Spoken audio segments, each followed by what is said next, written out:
আমি অন্বেষা মণ্ডল। আমার আজকের নিবেদন কবি পূর্ণ চক্রবর্তী রচিত শিশুর ব্যথা। আমরা কেউ চাই না বুঝতে শিশুর মনের ব্যথা। শিশুরা অনেক কিছু চাই বলতে, আমরা শুনি না তাদের কথা। ব্যাগের বোঝা কাঁধে তুলে কষ্ট বুঝি না শিশুর। শিশু বোঝাতে চাই অনেক কিছু, আমরা পরোয়া করি না কোনো কিছুর। তার চাওয়া পাওয়ার মূল্য নেই আমাদের কাছে। কিছু বলতে চাইলে কপালে তাদের দুঃখ আছে। গুরুরা তাদের বাসবে ভালো, শেখাবেন ভালো হবার মন্ত্র। তাদের মানুষ হতে সাহায্য করুন, বানাবেন না তাদের যন্ত্র।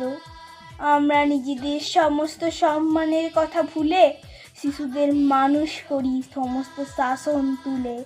ছোট ছোট শিশুদের সাথে বন্ধুর মতো মিশে যাও, ওই সমস্ত কুড়িদের ফুলের মতো প্রস্ফুটিত হতে দাও।